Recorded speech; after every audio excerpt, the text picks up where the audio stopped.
Good evening, everybody. Welcome to our first and hopefully not our last Veterans Appreciation lunch or dinner.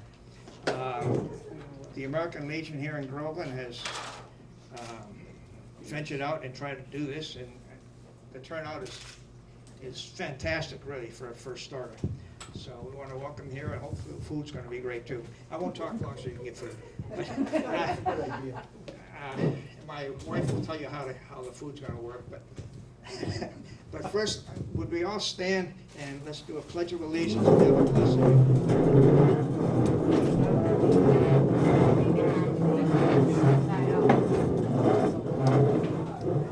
Pledge allegiance to the flag of the United States of America and to the republic for which it stands, one nation, under God, indivisible, with liberty and justice for all. Let us pray. That's right. Sit down. Go ahead and sit down. He said, let's pray.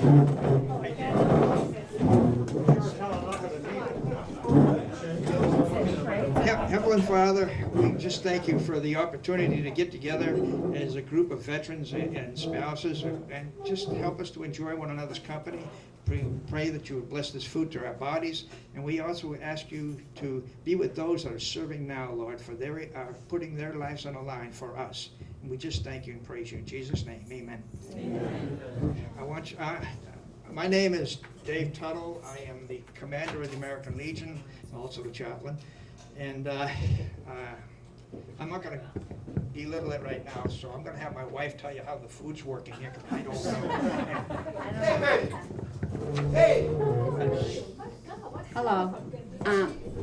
To the back of the room, we have drinks. There's lemonade, iced tea, and water. Up here, we have chicken piccata, mixed vegetables, salad. If you don't want the chicken, we have meatballs and pasta over there, the regular. And we have bread. And so, did you have something else? So I think it'd be easier if we do like a table at a time. So just, we can have like this table start and that table and go through and help yourself. And if you want some of both, that's fine too. One thing I did forget, and shame on me, is no matter what we do, we also put a POW chair out here to remember those that did not return. So it is over here in the corner. And let's go eat for now. Start with this table right here, and both of you.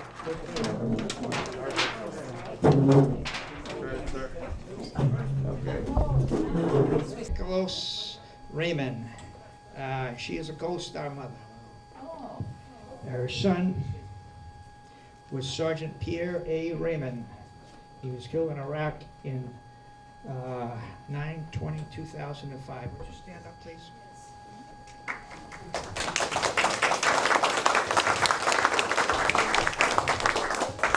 Thank you. Secondly, I want to announce that here in Groveland we have a we're not going to do that right now. So, okay. Here in Groveland, we have a veteran service officer, which is Mike Ingham.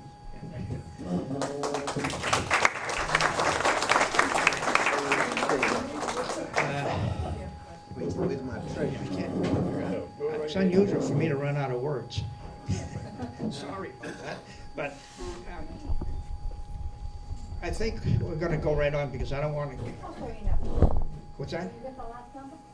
I'm going to move right into John here because it is going to get late otherwise, and I know the bus is coming back around 8 o'clock.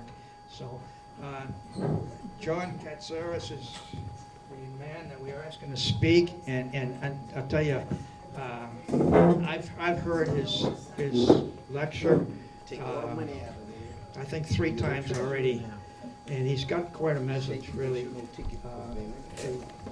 to tell us about World War II. So, without any further ado, I'm going to turn it over to John.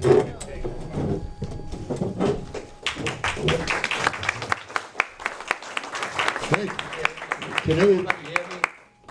Can you hear me back there?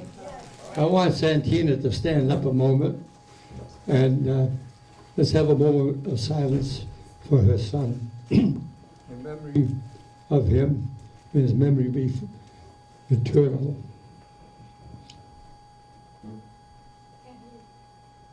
Thank you. Well, everybody, I was told I could take as much time as I want, but I'll do what you people say. When you get tired, let me know. First of all, you see that I ended up being an aerial engineer and a gunner, and later I became a photographer for my group.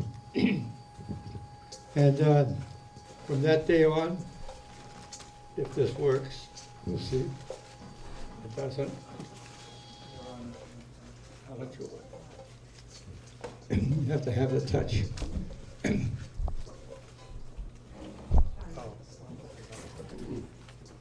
Okay, anyway. In 1941, there was a couple of magazines, and one was a Life magazine everybody knew.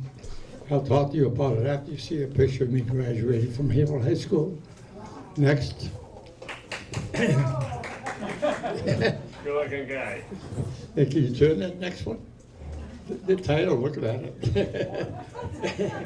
Well, anyway, I joined the Naval Air Cadet Program, and I was only in there for 6 months because they let me go because I had a color perception problem. When I looked at red, it had so many shades, it could look brown to me. So if you were to land an aircraft carrier and you get all these flags waving, I'd probably be in the ocean. So therefore, the United States Army Air Force was waiting for us. There was 10 of us that took the test. If you ever go to your doctor's eye doctor, ask him about the Ishihara test. When you take it, you're supposed to be able to read every page that has yellow dots, red dots, all kinds of dots in there, and it's in a circle, and you're supposed to read the numbers. I read them 3 numbers and failed in the other 7. So the Army was waiting for us. Why was the Army waiting for us? Because at 30,000 feet, 7 out of 10 men, and don't laugh at yourselves, 7 out of 10 of you would fail the test. But we could see camouflage from 30,000 feet up. So that's why the Army wanted us. Not only were we gunners, but we had to have good eyesight as far as that was concerned. Next, I was telling you about the 2 magazines. One was the Colliers and the other was the Life. And if you could see, June 14, 1941, 6 months before Pearl Harbor, they claimed that Pearl Harbor was impregnable. Well, I used to be a grocer, and I sold groceries, and we sold a lot of Life magazines, and I wish I had the Life magazine. I have the Colliers magazine, but the Life magazine had in Battleship Row, in color, you're saying yes, aren't you? Huh? Did you ever see that magazine? Well, that magazine does not exist right now. I've been trying to get it for years, and they put it aside. I even write to them, how about sending it to me? They have it, but they won't send it. But they had a beautiful looking girl that replaced that magazine, and it also said impregnable Pearl Harbor. And they had big stories written about that. And you know what happened? When I saw that, I said, the war's about to begin. And I was only a kid at the time. Next. There's 27 of us from Haverhill High School. We all joined the service at the time. And that was the U.S. Army that we joined. But when I took the test and so forth, I'm the fellow way on the left-hand side standing up. And I passed the test for the Air Force. That's what they put me in. Next. And that's me down in Fort Myers, Florida, where I got my gunnery wings. And from there, they sent me out to, excuse me, Seymour Johnson Field, North Carolina, and I became an aerial engineer there. Next. And after I got my wings and I got the aerial engineering school passed, I got shipped to Tapio, Texas. and that's me, the third on the left. The other fellows there that you see, they no longer exist. The day we got shot down, we lost 4 of them, and the other 6, only 1 was not captured. The one that wasn't captured was a bombardier, and here he is right there. And he eventually was he was actually brought back to the States from General Patton. Went down to his place and took him out of there. The others all prisoners of war, and they stayed there until the war was over. Next. What was happening that the 8th Air Force, which I was in England, was bombing Germany. And as a result, they had 2 bad bombing raids. One was at Oschersleben, Germany, which had ball bearing factories here, and everything the Germans had as far as war material had ball bearings in them. So we were trying to knock off the ball bearing factories. We lost 62 bombers over there. 62. That's 10 men in a plane. 620 men went down, and out of that, I don't know how many were dead, but everybody was either injured or captured and became a prisoner of war. But the 8th Air Force during the war, by the way, lost 80,000 men. And would you believe it? That's more than the Marines lost. And out of the 80,000 men they lost, 22 died. The others were either prisoners of war or prisoners of war and wounded. And I was considered one of them, but I was an MIA instead, an escapee, and also a Purple Heart. And those days, you only got 1 Purple Heart if you injured 3 times, unless you were an officer. Anybody an officer here in service? Oh, thank God. You might. If you see the way these planes are going over to England, when we lost 62 planes in Oschersleben, the next place they went to wasn't any better. They lost 60 planes. So out of the 120 some odd planes that they lost, there were over 10% of them that kept back to the base, never flew again. All the collateral damage was very, very bad. So what happened? The 8th Air Force was destitute. It was broken up. They didn't have enough men to fly. They didn't have enough airplanes, so they cut out trade in half. And we only had our first phase training in Toyota. When we got to Dallas, Texas, immediately they set off to Nebraska, pick up a couple of planes up in Nebraska, fly them over to England. 20 years old to tell us to fly them over to England. That's only a few years after Lindbergh flew the Atlantic.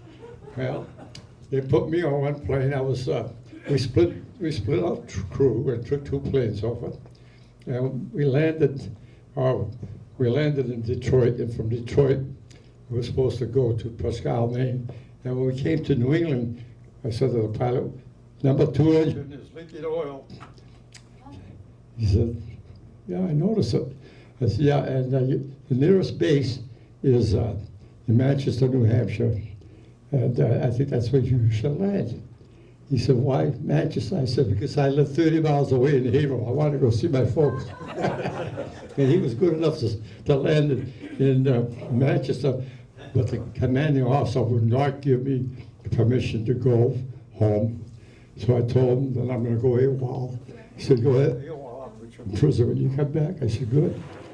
So I went AWOL, saw my folks. I said, "Tomorrow you'll see our plane flying over Haverhill, provided they let me go."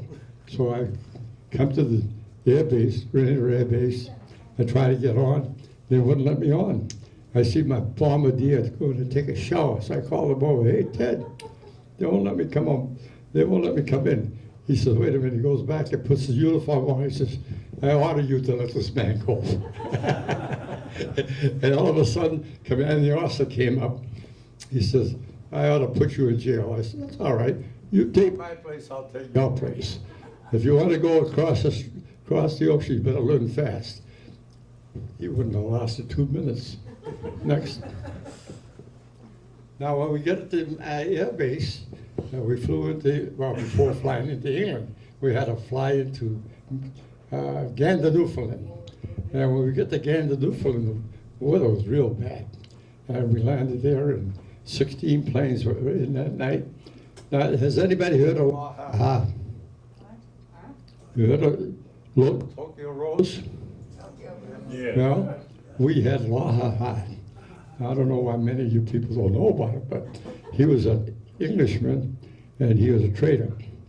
And every night he used to broadcast to us, and he'd tell us about where we're going to go the next day and who's flying there. I don't know how he got all this information. And last night he says, up in Gander, Newfoundland, we had one plane set with a bomb, and when he took off in the morning, it blew up. And he named the name of the pilot, everybody that was on that plane, and he named the pilot of each plane that was going to take off that day, 15 more planes. So we had to stand down, check the planes out, and the next day, we had to take off. Now 15 planes took off, and they all made it. We were lucky. But can you imagine what it goes through our mind, huh? Well, anyway, we checked the planes pretty rapidly. I'd have to go first, my pilot go second, and co-pilot go third, and then you had the expert come on bombs, and he'd check it out, so you have 4 people check it out. We get into England, and they shipped us to our air base, and our air base was in a little town called Deanthorpe, England. It was up in the northern part of England. We were the furthest bombing base away from the English Channel. And when we got there, these are the suit they gave us to fly in the first mission. So I get ready to fly in the first mission, and this fellow comes up to me. He said, "You want absolution?" I said, "Yeah, they had absolution." In the meantime, because of the fact they had so many people getting killed off these bases, we all knew people that got into our base. We were allowed to paint out jackets like that. And we did the same thing on the noses of the plane. Next. There's the noses of the planes you can see. Next. And this the fellow came up to see me. He says, "You want absolution?" I said, are you the Greek Orthodox priest?" He said, "No." I said, "What are you?" He says, "I'm a Catholic." I said, "What happened to the Greek Orthodox priest?" He says, "All we have in the service today is we have Catholics, Protestants, and rabbis." Okay, so I guess I'll have to be a Catholic the rest of the war, don't I? That's what I was. There's a sequel to that story. This guy was a lousy card player. He still owes me money. He was a major, hell of a nice guy. So I resolved it all. I told him, keep the money. Anyway, but he originally came from Haverhill, Massachusetts. And he didn't know I was from Haverhill. I know, and we were the best of buddies. And his family still lives in Haverhill. Of course, he passed away years ago. Nice fellow. He helped me get through. These fellows would come out at 4 o'clock in the morning, all these priests and so forth. And when there was a loss of a plane, they took it badly themselves. And they wanted to fly in the plane, they wouldn't let them do it. But this guy went on 2 bombing missions. Next. This is, I'm not going to tell you about every mission we went on. I'm going to take it forever. But the mission I went down on was the 20th of March, 1944, and I was flying in the right waist position, and because I was supposed to take pictures that day. So I was taking them. But what had happened, that day was a very, very bad day. In fact, 2 planes in our division collided going through clouds up to 30,000 feet. And the pilot kept saying, "Keep your eyes awake, right, left, back." We don't know, I can't see. He says, "We're flying this by automatic pilot. And if there's a plane in sight, you better let me know quickly."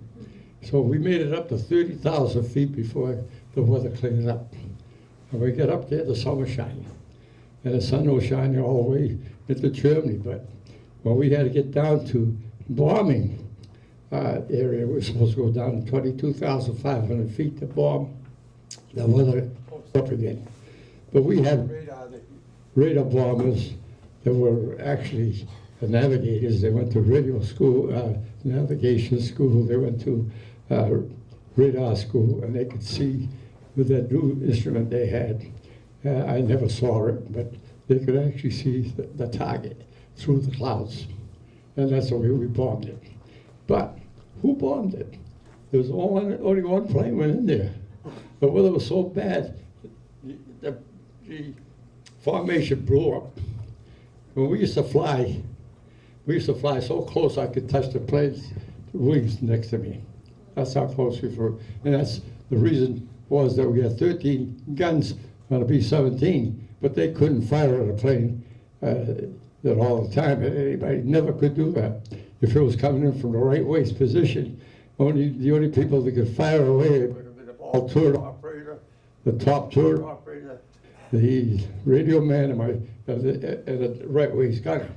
So that was not enough. But when you flew close by, the other planes could join you, and you could probably have 15, 20 guns firing at you. And this way we knocked a lot of German planes down because we had that formation. But without fighters, and that's what we were flying with, without fighters. We were going into Germany from the time that I got there in 1943. I never saw a fighter plane beyond Paris. And that's where we were having a lot of problems. And that day, we decided to go into the bombing run in Frankfurt, Germany, all alone. And we were the only ones that bombed the target. And when we found out what happened to the target, which was a very important target, it was I lied in my first book, by the way. I said it was a Falco 490 factory, but it wasn't. But since I had been relieved from able to talk about it now, it was an engine factory for a new bomber that the Germans came out with. There was a bomber they named after two fellows by the name of Horton. They named it HO2. And that bomber could fly from, believe it, from Berlin to New York and back again without refueling in 1944. And they could carry an atomic bomb on it. You people never knew about this. Okay, you were too young anyway. You have to be above 90 to know this. Anyway, well, what happened is that we had to bomb the engine factory in Frankfurt, and that's where we manufactured the new engines for that bomber. And believe it or not, you probably never heard how we took care of the fact that they had the bomb before we did. The people from the Netherlands and England, they found out where the hot water was, and they went in and blew up it was in a does anybody remember where it was? It was in the tunnel. You probably saw a movie of it. And the last fellow that was in that raid passed away just a couple of months ago from the Netherlands. You probably read it in the Globe, didn't realize it. But so they took care of the hot water by blowing up that area. And we did a good job when we hit Frankfurt. Would you believe? Our bombardier bombed that target alone at 92%. And if you read the reports that come down from the 8th Air Force, it said, we bombed Frankfurt, Germany on the 20th of March, 1944, 92% accuracy. But they don't say it was one plane that did it. Why not? Well, anyway, then we took off from Frankfurt, and what happened, we were being followed by German planes all the way back to our base. Doing it by yourself is almost an impossibility because they were after you, 6 was coming after you at a time. And we had already lost 2 engines over Frankfurt. And I'll stop right there and I'll come back to the story to finish it a little later on. But I want to tell you one story about how we bombed Berlin. Well, we had been in 2 bombing raids in a row. And we were not supposed to fly the 3rd day.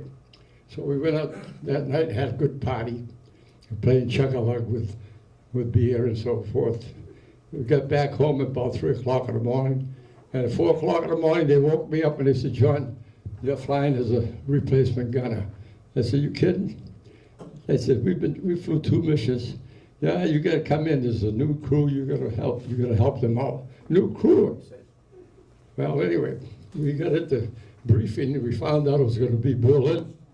So I get on a plane, I check the plane out, told the pilot it looks pretty good. And I said, the thing that you gotta remember, this being your first mission, this is my 8th mission. And give you an idea, if you need any help, let me know. It's all right. So we get up, and he couldn't keep close to the planes in front of him because they put him in what they call tail end Charlie purple hot corner, because the last plane in the formation is the one the Germans went after. It was an easy kill. So he was probably 100 yards away. So I said to him, you know, we're coming to the English Channel, and you can't be 100 yards away. You got to be close up to them. So he'd get close up to them, and about a minute later, he'd be back 100 yards. So after the 3rd time, when I told him this, he said, Sergeant, if you don't keep quiet, I'm going to have you court-martialed the next day. He said, God damn it, get that plane in there, I'll come up and fly it for you.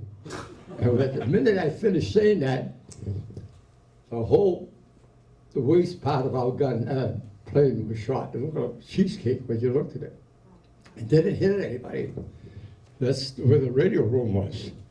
And I happened to be right next to the radio room that day, and they started coming after us one at a time. 6 of them came through, and that plane, I don't know how it stood up. And you should see him get into the tail of the end. The plane's in front of him, and he never left. We got into the building and back again, and made it to the ground. I got on my hands and knees, and that's why I had to have 2 knee operations. See, that's what happens to you. You know, that's what you did. When you sat down, you asked your wife to get married, tell me the truth. That's what happens. Anyway, when I got on the ground, I gave him my prayer, and I did my cross. He comes up to me, he says, Sergeant, I want to apologize. I said, Lieutenant, I want to tell you something. You're the first one I knew that flew his first mission and learned how to fly in combat. And you did it. And we got back. So I accept your apologies. Thank you very much. Never saw him again. Thanks. Anyway, the first, this is the first mission now. And the first mission happened to be in Frankfurt. See, every time I went to Frankfurt, we always had trouble. And this plane kept flying right by me. And I was a photographer that day with one gun in the right waist position. And I just went like that for the first time shooting at anybody. And I'm aiming in front of this plane, and the whole tail end blew right up. I called up the tail gunner and said, I hope he bailed out because I didn't want to kill the guy. And the tail gunner said, the plane's going down. I see the parachute opens up. So I was happy about that. But the second time I shot a plane down, I didn't care for the pilot. I'll tell you about that later. Well, this is a Focke-Wulf 190, 2 of the good planes the Germans had at that time, Focke-Wulf 190s and Me-109s. Then they came out with a jet. Now, how many jets do the Germans have? Anybody know? Take a guess. Handful? Huh? A handful? Handful? 12, how about 1,200? How many jets did the Allies have? I don't think I have. Everybody's right, none, not one. Those jets could fly at 600 miles an hour. They could be up at 60,000 feet. We could go over 45,000 with a P-51. The only way the P-51s can knock them down is when they're taking off on their air base or landing. But they couldn't stay up very long because it would suck up a lot of gas quickly. And so they had to land quickly and blow it up again and come up again. And we'd be waiting for them, the P-51s, to shoot them down. The only other way they'd do it, the P-51s, we would be watching them as they were bombing our bombers. and the bombers would probably be at 25,000 feet. And these planes could go up to 40,000. And when they see the jets coming over, they'd go on a dive, go about 800 miles an hour at that time. And that's how they shoot them down in a dive. But not too many were shot down. And then the biggest problem the Germans had about them was it was a flimsy type of a plane. You had to have a lot of guts to fly in it, and they didn't have enough pilots to fly them. They had about 600 to 700 pilots left in that Air Force. We kept shooting them down as quickly as possible. Because one day, all of a sudden, Eisenhower comes out to our base, and he lectures to us. He says, look, we're going to have D-Day very shortly. I can't tell you what it's going to be, but I don't want to see a German plane over D-Day. You know something? There wasn't a German plane over D-Day. Did you all know that? Well, anyway, we had a lot of foul-ups that day, as people said. That caused a lot of people getting hurt, especially going up to Pointe du Hoc. Poor Marines had to climb up that Pointe du Hoc, and something like 67% were killed. The Germans were there waiting for them. And I went by the Pointe du Hoc. I said, how in the world did they have arranged to do this? They could have gone a mile away and circled around, came into the rear, and they never, what's the matter? They could have called the intelligence. And I was part of the intelligence. They had my name. They had my code name was Burgundy. They could have contacted me, or they could have contacted many other people in the French resistance. And they would tell them why they were climbing up there. You know why they were climbing up there? You have any idea? The Germans were supposed to have 4 guns. They could shoot 150 miles. And if they could shoot 150 miles, they had them up there. They could shoot all our cruisers and battleships and so forth from 150 miles away. The intelligence went up and took pictures. And they saw four telephone poles. They thought they were guns. Now, who's working in that whole area were all Frenchmen. 9 of them, probably 9% of them were from the resistance. And they knew what was over there.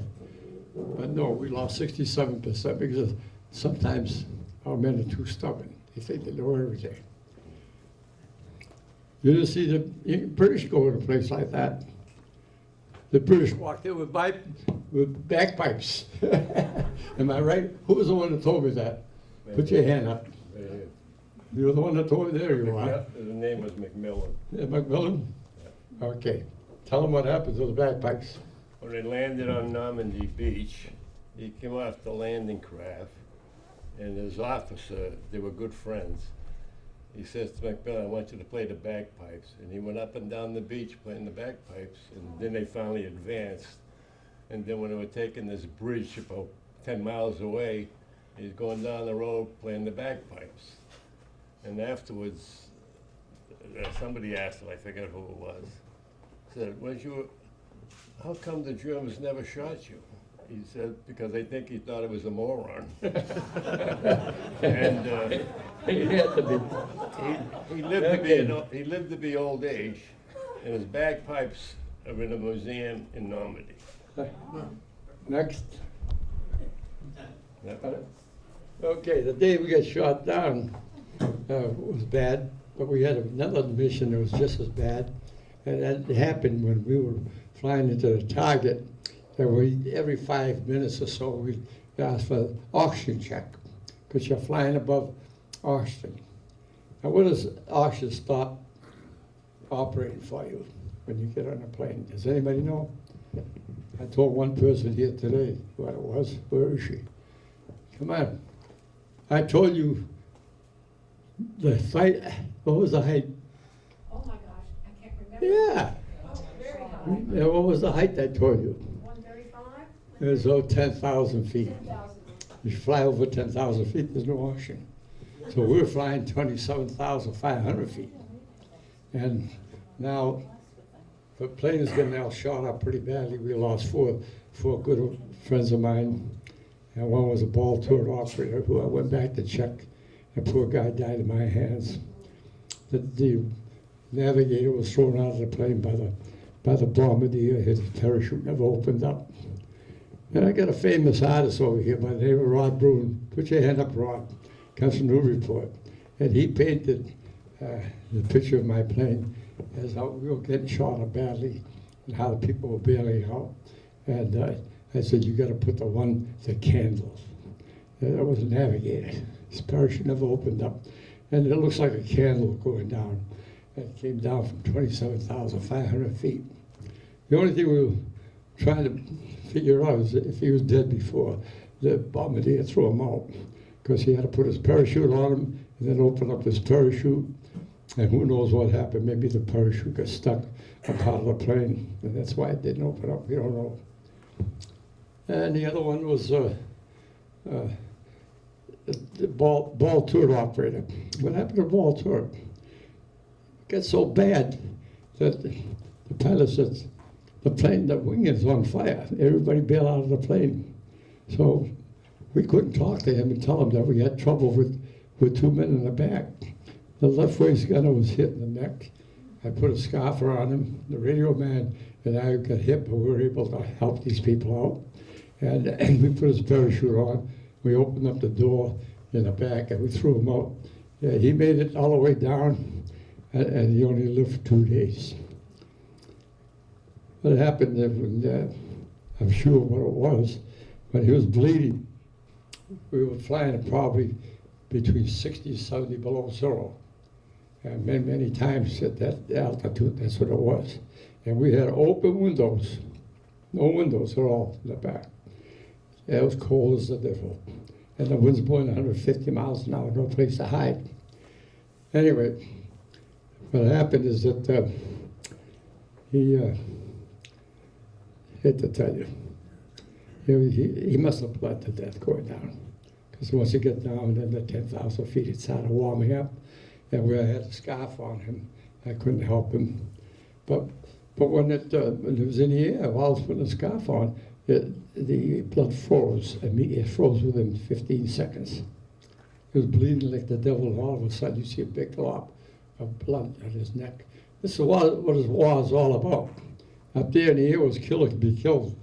But one thing I want to tell you is that when we got on the ground, if you're ever captured by the German Air Force, they protected the men. In fact, they had separate prisoner of war camps for the Air Force and the Army. And not that it was much better than the Army had, but you had, at least you had Luftwaffe officers running it. And anyway, the other guy was a ball tour operator. And we were trying to get our parachutes on, and we looked down, and he was stuck in a parachute, in a ball tour. He's calling up, help me. And he was only up to here when he's exiting. The opening is only about that big, and you get out inside the plane. So he squeezed himself out and couldn't get beyond that point. So what we did, we looked around, and what happened, it must have been 1,000 empty shells on the floor, and a lot of them got stuck in this big gearbox, huge. You ever been on B-17, anybody? Yes, some of them been. But when you see it, you go take a look at the big gearbox, and a lot of shells, maybe 20, 30 shells have fallen in and stuck him. So we had to go and pull them out. And as we were pulling them out, a German plane came by again and shot, and the radio man and I got hit again. We'd been hit in the back and leg, but now we got hit right in the arm, and we couldn't use our right arm. So we were using the left arm to get him out. Finally get him out. He got so excited, he picked up the parachute from the ground by the D-ring, and it opened up in a plane. He picked up the silk. And that's why you didn't have silk stockings in. With parachutes had silk. And he got them in his hands, and we said, look, don't drop your hands. Just pray and keep your hands on there. You're going to pass out anyway. And every one of us had passed out when we bailed out, because we bailed out right after him. You say, how'd you put your parachute on? We couldn't put our parachutes on. lucky, my radio man had a left arm that was able to work, and my left arm. We helped each other put our parachutes on. And then you had to put the parachute, the D-ring from over your parachute, and you have to pray like the devil. You know, you don't pray for your mother. You pray for somebody up there to help, because you need bigger help than your mother can give you. All right? And every time I was in trouble, even to this day, I pray. I feel as though I'm talking to him or her. And if it's a her, she's not married, I'm gonna ask her for marriage. You get the point? You gotta have a little laugh once in a while. Well, anyway, so anyway, we bailed out. Somebody said, how was it when the parachute opened? All I remember is that I had woken up and I'm going down like a bullet. And how fast do you go down when you don't have a parachute open? Anybody know? 120 miles an hour. How much? 120 miles an hour. 167. Okay, you gotta go fast. Depends upon where you are too. You're pretty close. And you're coming down like a bullet, right? And when you open it up, you try to be in a position like this to open, so you can take the jerk. Well, I couldn't get my parachute open, but somebody, as I said, help me, and I was down like this. And when it opened, it went bang, 6 ribs I broke. Then I hit the ground so hard, I fractured 2 ankles. I'm laying there on the ground, and what happened to the plane that was there? These are the kind of cameras I had, by the way. I had 2 still cameras that could take a still picture, and the other one would take a picture that we dropped the bombs to find out if it hit the target, how much damage we did to the target. And we also had a movie camera. Next, this is Schweinfurt. This is the second mission that they lost 60 planes in. Thank God I was not on this mission. You can see the ACAC, every black spot is a gun shooting at you, and they would have sometimes 10,000 88 millimeter guns, taller than me, and they could shoot any altitude. And the Germans would have a pilot flying next to you, and he would radio down and he'd say, these planes are flying at 27,250 feet. They're going this fast, and they would set up their targets at that altitude, and that's what it looked like. They'd come up in a box, and you know how many people didn't know that the Germans had females that were working these guns, and they were good at it. And because they had the typewriters, they could do it, and they could do it with the instruments they had. Smart. Well, as I said, we lost 2 engines over Frankfurt, and that's why we did. They were shooting at one airplane. And that's the kind of act you see at every mission. Well, anyway, next. One day we were flying, and they came out with the silver airplanes. These are the planes we flew over. We kept telling them, why paint the planes? There's no sense painting camouflage at a B-17. They can see you with contrails flying up there. And you know how much heavy that paint is and how much it costs? Never mind the cost. We needed more ammunition. All we had in those guns, each gun only had 325 bullets. 325 bullets, if you put your finger on the trigger in less than 1 minute, you wouldn't have another bullet left. So that's why you had to flip it like that, and every time you flipped it, 20, 30 bullets would come out. But when they stopped with painting them, we got up to 475 bullets, which was a big addition. Plus the fact we have more oxygen, and we have more fuel. Many times we came in for landing, and would you believe it? We'd come in, you lose 1 engine, you lose 2 engines, you lose 3 engines. Now you're praying because you only got 1 engine, and you land with 1 engine. A B-17 could do that. A B-24 couldn't do it. They'd have to bail out. We liked the B-17 better because it's more streamlined. It was a smaller plane than the B-24 bomber. The B-24 could carry more bombs, more fuel, and fly faster. But we would take the B-17 any day. That day, one day, this pilot the radio man, you can see his windows open. He's waving at me, and he had told me, please take a picture of our plane as we're flying next to you. So I snapped a picture as they dropped the bombs. 15 seconds later, the Ack hit, one Ack hit him. Well, when they shot, the shells this big. You ever see those shells? They're this big. Is that the window next to? What's that? Is that the window next to the M? I can't hear. Where's the window? Is that next to the M? See where the star is? Yeah, Point right, it out. right there. No, Okay. no, that, Oh, that. it was, I should have said the Over by first the guy. end. Yeah. That That, window. oh, Yeah. okay. I couldn't see it was very hard to see them out of the window where the radio man was. Okay. Next. This is the ball turret. One time they asked me to go on a ball turret to take some pictures. There's almost some possibility to take pictures. By that time I was 6 foot tall. I weighed about 160 pounds. And to fly in that, you had to be a much smaller guy. And you'd have to fly like this for 7 or 8 hours, Oh, just like that. Cold as the devil. So I called the pilot up and I said, "Dude, I'm freezing to death here. My hands are frozen, my feet are frozen. I gotta get out of here, get somebody else in here. I can't take it anymore." He says, "Give me 15 more minutes, we'll be over the English Channel, and I'll see that you get out."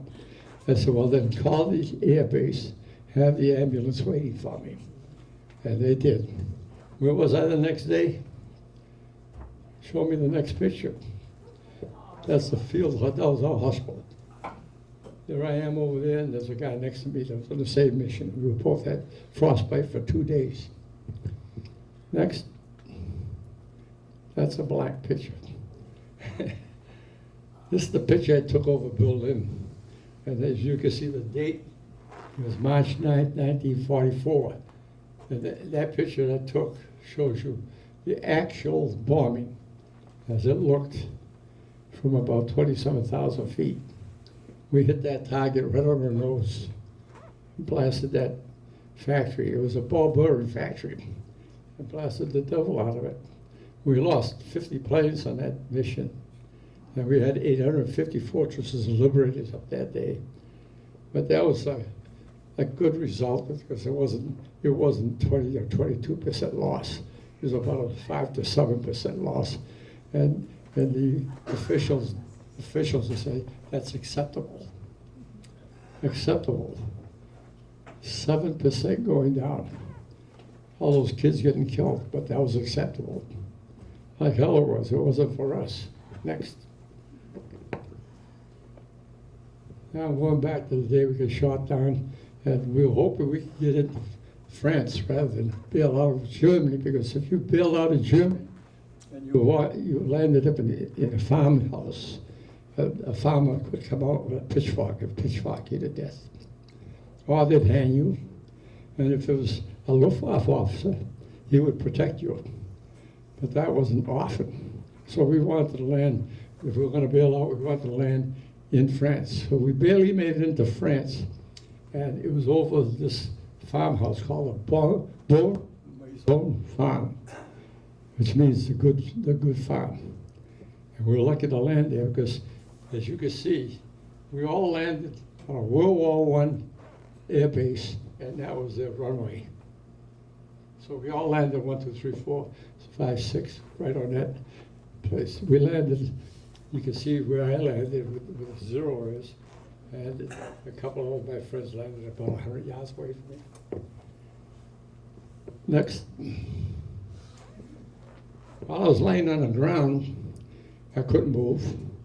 ME-109 came by, and I could actually see the pilot, right, the way you could see it. And he came by and he saluted me with his left hand. So I saluted back, and he circled around 3 times. He gave my position away. Within 5 minutes, the Gestapo was there to pick me up, and they took me to the farmhouse in a wheelbarrow. And they laid me out on the dining room floor, and I was there for several days. They kept questioning me, and I wouldn't give any answers. Then they brought a doctor in about the 3rd day, He came, you got gangrene in your right arm, and I'm gonna have to operate and take it off. I said, no, you're not. I said, I'd rather die than have take it off. Well, he left in a huff. Then that afternoon, 3 men walk in with pistols. I said, geez, what are they gonna pull now? But one man came up to me and he put his finger to his mouth. Right away, I figured he's had resistance. The other two went in the room. I had two German guards on me, and they were over there playing around with a nurse. And I hear pop, pop. 60 years later, I found out they killed him. I don't know at that time. That was a bad thing. I'll tell you why later. And they picked me up, put me in the car, and drove me down to a clinic right behind the Reims Cathedral. There's a clinic that was still there. I've been there several times since. And they put me up in the second floor of the clinic, and a doctor came up. He said, my name is Dr. Levy. I'm a French Jew, and the German Gestapo's looking to get me, and I'm hiding in my own little clinic in a cellar, and I'm going to try to save your life. So he operated that morning. I woke up in the middle of the operation.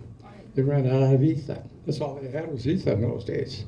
They brought some more ether in. I had an operation that afternoon, ran out of ether again, woke up again. They said, he wanted to cut my arm off. He said, this guy's going to lose his arm, and if I don't cut it off, he's going to lose his life. Unless I get enough ether for an hour and a half operation to save his life. So they went out and stole the ether from the local hospital, came back, and sure enough, I was operated the next day, 6 o'clock in the morning. I woke up, looked at my arm, and my arm was in a cast. Dr. Levy, what a guy he was. Can you imagine coming out of his own clinic, being chased after by the Gestapo to kill him? Now, here's a famous surgeon that could do what he did to save my arm and my life. And eventually he caught him. They killed him. What a shame. I went back to see him. He was gone. I felt so bad. In front of that farmhouse, there was a plaque. They had that legendary fighter pilot by the name of Georges Genemy in World War I, who had shot down 53 German planes, and he was the #1 operator out of that area. And he had got shot down on the 15th of August, 7th of August, 1917. They never found his body. So they don't know where he got shot down. Next. Now this is the way we landed. Bill Mark, who was the navigator, landed right in this section. I can't answer the phone now. Anyway, and so Bill Mark was the only one that we could figure out. We had a local man that flew that whole area and gave us this map as to how we landed. And the pilot and co-pilot landed just about here. Mark landed a little further away, and as I said, he was dead. Ted Kroll's the one that never got captured. He's the one that landed there. He walked 14 kilometers with a broken leg, and finally he knocked on the door, and a lady came out, and she was part of the resistance. And she got a hold of a couple of doctors that were going to medical school. And I'll talk to you about that later. But they helped him out, and he was repatriated by, as I said, by General Patton. And that's where I landed, right here. And the Frank Mastronada, the radio man that helped me, was there. He landed right in a German camp. And Jack Crowley, he landed over there. He was the left-waist gunner that died coming down on a parachute. And Walter Rush landed up here, and he was captured immediately by the Germans. He was bleeding, because he'd been hurt. And when he landed, he was unconscious, but his parachute had a high-tension wire, blew up, and he landed on a picket fence, and they had to operate on him for 57 days. The Germans had him in a hospital, saved his life. But there's another story I could tell you, but that would take another hour, what happened to him. Well, anyway. Well, this is the fellows that came in. The fellow that's standing over me is the fellow that taught me to be a Marine on the ground. I worked with him for 3 months. And there he is right there. He was a lieutenant in the French Army, and he was captured. He escaped from prison camp, and he opened up a bakery in that little town he was in. And Germans didn't bother him because they loved this bakery, and his wife could make some good pastry as well. So these two fellows went in the back room. Jolie, that guy, Jolie, he was head of the resistance in the area I was in, and eventually he ended up being the top man in the French resistance in all of France. And that was his, Rene Felix was his assistant. This fellow kept his own position where he was, because he had a wife to take care of and a grandmother to take care of, and he had the bakery so he could do as much as the other fellow did. But he took me in his home eventually to recover. Next. Now, what happened the third night, I was in such pain, and I was so dehydrated. I don't think I had any water for maybe 6 days. And they'd always give me wine, they'd give me beer, but that didn't do it. I kept saying, hey, Delou, that's the name. It's French, right? Anybody French here? I got a book in French if you want one. A lot of people ask me about it. Anyway, so they said, Delou, that rushed your stomach. I said, no, I gotta have water. And what happened is I rang the bell for water. What a big mistake that was. The nurse came running up. And this is the night that I was operated that morning. That night, I rang the bell. The nurse comes up, she says, Fifi, allez. That means, hurry up, get up. I said, what's going on? She says, the lady that's downstairs that answered that bell is working for the Gestapo, and she's calling the Gestapo. Nobody's supposed to be in this room. So they'll be up here very, very shortly. So out they put me on the sidewalk. I rolled off into a gutter, and I got my old suit like this, all bloody, all shot up pretty badly. The German soldiers are walking by looking at me, and they must have thought I was a drunk. 15 minutes later, a couple came by. They picked me up and they brought me to this place. This is called a circus now, but in World War I, it was the headquarters of the cavalry, and they still have that in existence. And they took me in, brought me in that door, and they were pushing me up. Everything I went through, can you imagine going through all that stuff, and then pushing me up the stairs? And they put me in jail, and what is it? They had a bed in their jail. I didn't mind it that bad. And they said, don't go to the window and don't open the door, because the Germans could see you from outside. Nobody's supposed to be in there.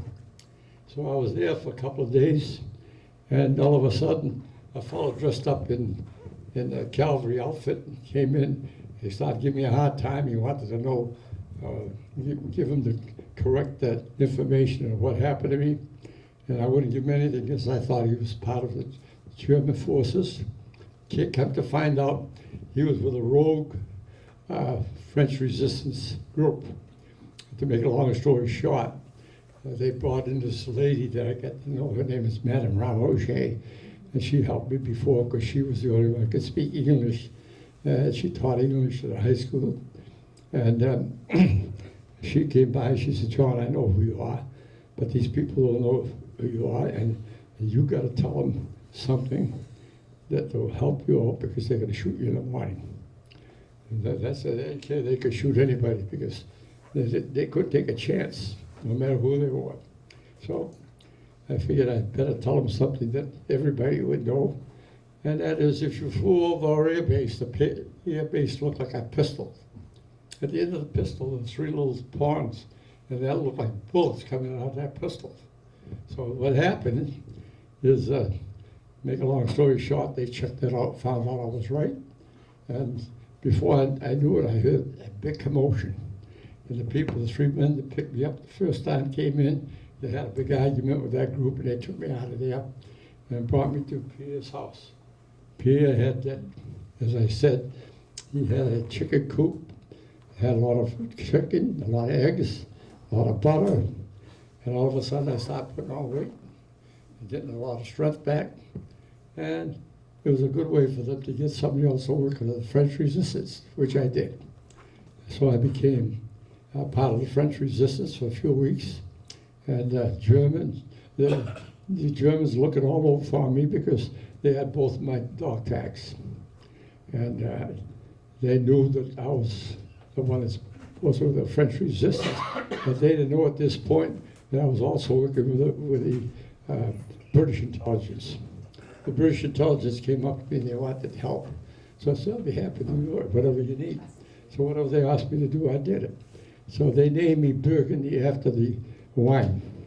Everybody that was like a person like myself shot down, and he was American, he was named after some wine, Merlot or something like that.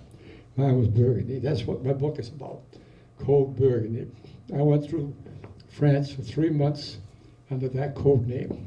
Everybody knew me by Burgundy, but didn't know who I was. So when I got on my feet, I decided it's a good time to get out of there. But before I got out of there, the Germans caught me again, and in 24 hours I was helped again by the French Resistance and the British intelligence. That's another story. You'll have to read about it in the book. I can't tell you all about it. How much time have I got left? You're running out, John, unfortunately. Huh? Some of these people have to have a bus to take them back, so, About how many minutes? 2. 2 minutes? All right. Anyway, I'll make it fast. All right. So anyway, I headed my way down towards Paris. Okay, next picture. Then my father got this missing in action report. Next. That's a copy of it. Next. That's the Herald Gazette report, and I was lost over Germany. Next. My sister writing me letters that she's getting letters back missing in action. Next. These are one of her letters. Good luck, Johnny. Yeah. Okay, next. The Herald paper had deceased prisoners of war, and they had my name on it. And I fooled them. I'm still here. Don't laugh, but it's true. Next. And this is the beginning of my escape. I had Easter Sunday when they took me out of that farm, out of that place. They brought me to this church because it was named after me, St. John the Baptist Church, and it was Easter Sunday. The French always took chances. I don't know why they did it. It always cost them their life. It's terrible. And it wasn't a good idea to go there because there were so many Germans in there you couldn't count them. Next. Here I am at his house with my arm still in a cast. And the day that picture was taken, they claimed that the fellow that took that picture was the fellow that turned me into the Gestapo, and he earned $10,000 for the collar, telling them where I was. But by the time they got there, they would ship me out to another area, and I wasn't caught. And the wife was caught, and when she got to the Gestapo headquarters in France, next thing you know, they caught me as well, and I ended up being in the Gestapo headquarters. And you knew when they were going to torture somebody, they would start a cement mixer right in front of them. And all the Frenchmen knew it. And this was right in Reims, France. The cement mixer started. I hate to tell you what they did to her, but she never let up, and they never did anything. But my escape was the second one. The French resistance helped me, along with the German, along with the French and British police. And they took me, and eventually they put me in disguises and sent me down to Epernay. From there, I went to Paris. Next. While I was at his house, P-51 landed, and we blew that up with the ammunition he had in his cellar. He had all kinds of ammunition. We used to wait for the French and British planes to fly over, drop supplies to us, and they always told me that Churchill set up 3 methods of getting his pilots back. before we got into the war, they called it the First War. That was against the German Air Force against the British. And the British eventually won it, by the way. But he wanted to get his pilots back, and he didn't care about the planes. He could manufacture planes, but the pilots were very valuable. So he got them in when that plane would land, and it was taxiing. You'd run on and jump on it. And they told me, if it ever lands, you better run down and do it. I guess I wasn't big enough, so they didn't start for me. The second method was through a gunboat. They take a gunboat and bring it across the English Channel, and they could fit up to 27 people in there. And a couple of my friends got back to England that way. The third method was climbing the Pyrenees Mountains. That was the worst way to go. And of course, that's the way I had to go. So finally, when I got to Paris, I got in with this woman by the name of Genevieve, and she's the only one that's living today out of the top officers in the French Resistance. And she's 1 year older than I am. How old do you think I am? 98. Ah, come on. They're making an old man out of me. 97. She would be 98 now. And I went to see her. She, the poor woman, got a touch of Alzheimer's now, and I hate to see that happen to her. She was such a lovely lady. And that's the picture they had of me in Reims, the Reims Resistance, that in April of 1944. And then I got into Paris. When I got to Paris, I met up with Genevieve, and she brought me to a gendarme's house. What is a gendarme? The cop, the French cop in those days. They don't call them gendarmes anymore, they call them police now. Next. And before I left to go there, they brought me up to this fellow's house, because he had to take the I love France. the cast off my arm. He had to get a big scissors and cut it off. He had a bad time trying to do it. But he was another guy who took chances. And he was caught cutting German telephone wires 2 days before Patton's troop came through. And they killed him. And this is his funeral where his wife and the kids were at the funeral. Show me. Next. Here's his family. This little lady here, I thought she was just a kid then, but she became the number one person in the house. They got Jovan House, and eventually she became a school teacher, and then she became the mayor of the town. And I went to see her the last time a couple of years ago, and she just passed away with cancer. Sorry to lose her. Next. There she is grown up. Her husband, lovely lady. Sorry. Next. When I was in when I was in his house, he had downstairs. He had a bar, and comes walking in. We went down there to celebrate his birthday with champagne. So who comes walking in? A German colonel, and he was a flight officer. He brought him over the table, sat down. He said, "How would you like to fly an American back to England?" Because he had one of those obsolete planes. He was hated by Hitler, Goring, and he hated them. He knew the war was almost over, so he had his drink and he got up. He said, "I'll think about it." But I've been fighting 7 years. He fought in Spain. He fought in the Eastern Front against the Russian. Now he's fighting against the Western Front against the Americans and the British. And 2 days later, he got killed. So that was the end of that one. That was a two-seater. Could easily fly in it. But that never happened. So now I headed down to the Pyrenees Mountains. I got down to Toulouse. And next. In Paris, that's the way I looked. I could walk. I used to walk up and down the Champs-Élysées dressed like that. And the Germans would ask me questions, and I'd say, "Talk to my friend." So next is the idea that the head of the resistance in Paris got for me. I'm going to tell you something quickly. If you go to the Air Force Museum in Savannah, or go to the Air Force Escape and Evasion Society, and you're going to find out that this is quiet. Nobody ever printed it, but I'll tell you about it.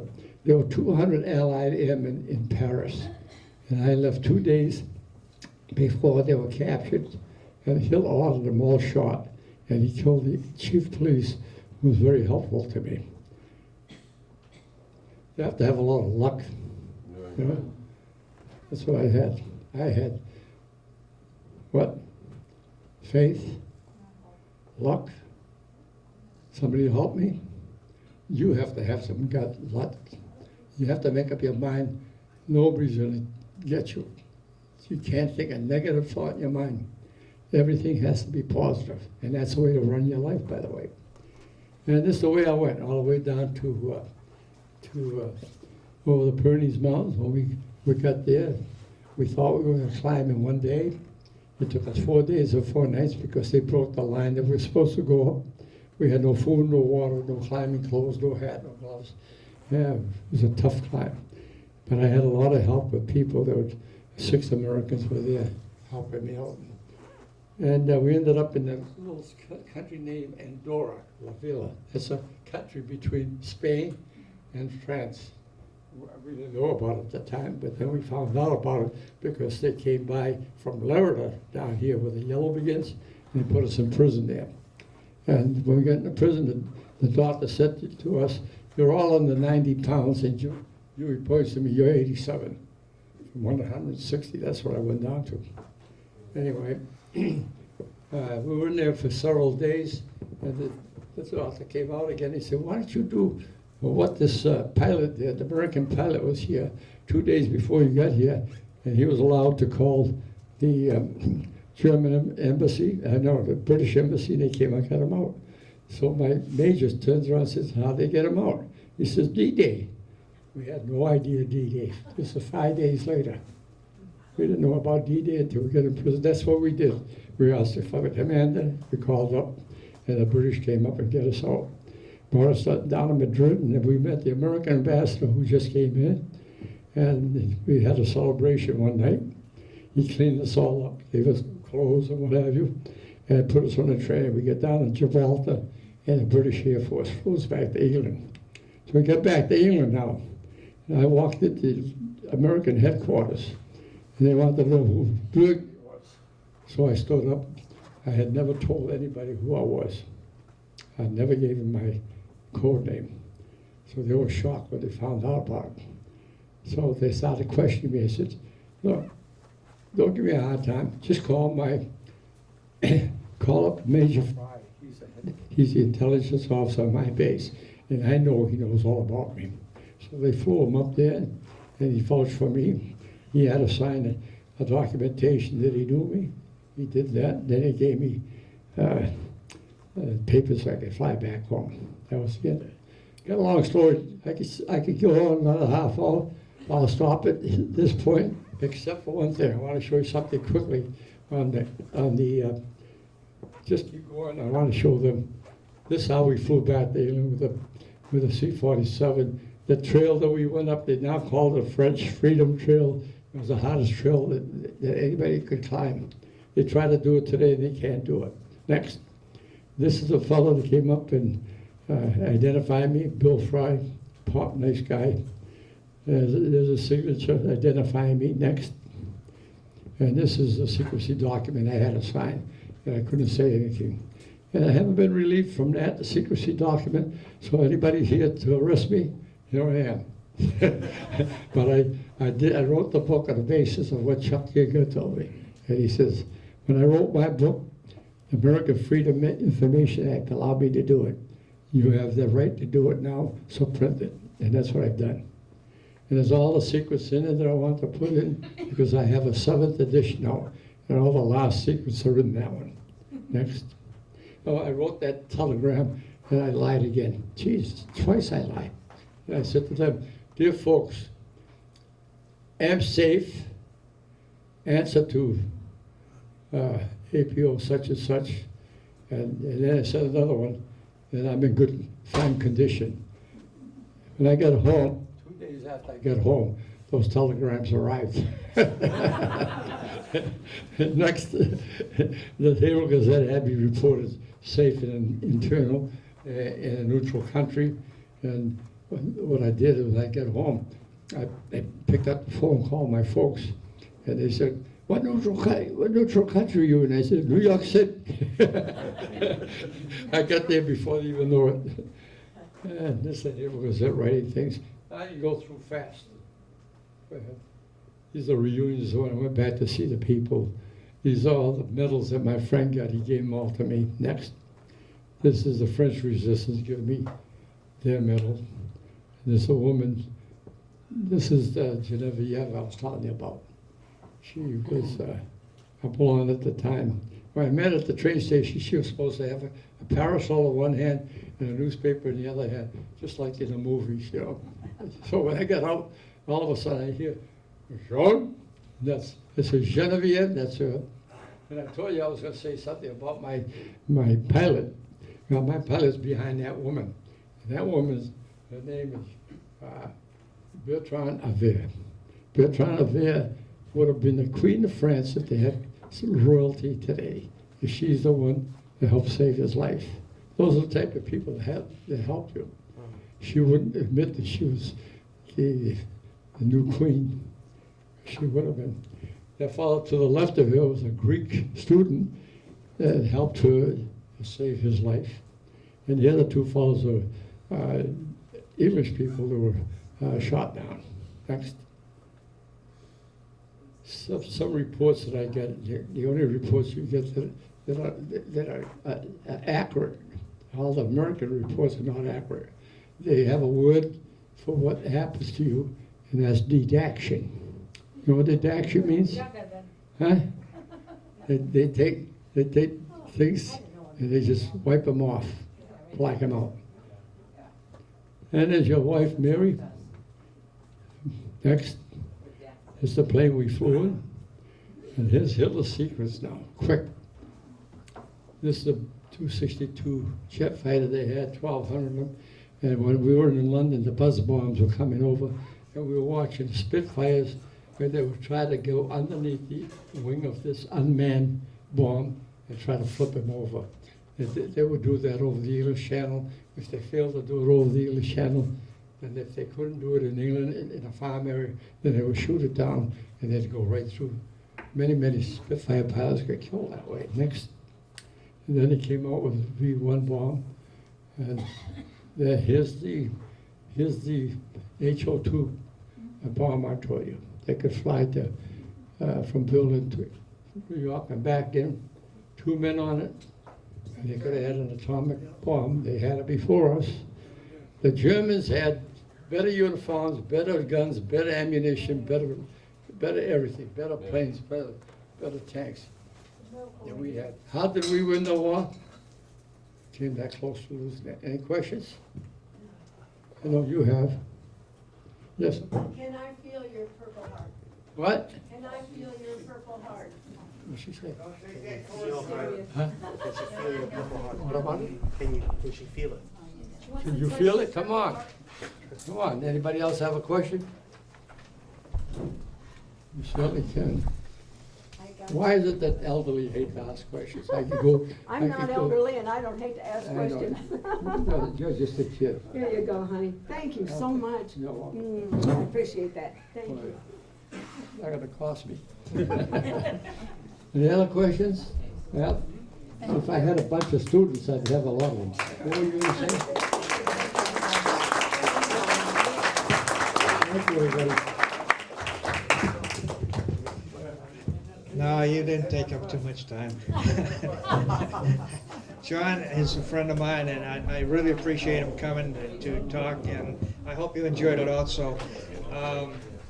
The 50-50, John, how about you drawing the ticket in someplace up there? Jim, you got the tickets? Jim, Jim, Jim, up here. Mary, check get it up out. here. All right. He's gonna pick it.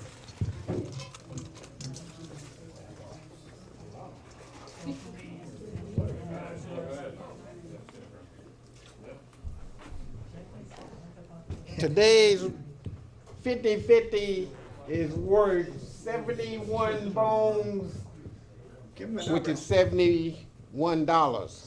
But your last three numbers must be, oh, this is upside down. I better flip it over. 065. That's a 0 and a 6 and 5. 065, where you at? 065, come on now. Go over there. Well, you can't win for sitting way back there. Where's my treasurer at? John has books up there for sale, if anybody's interested. It's a very interesting book, I have read it. And once again, I want to thank you all for coming. I hope you had a good time, and we hope to do it again. See you next year. We will next year, but I think it might be in September.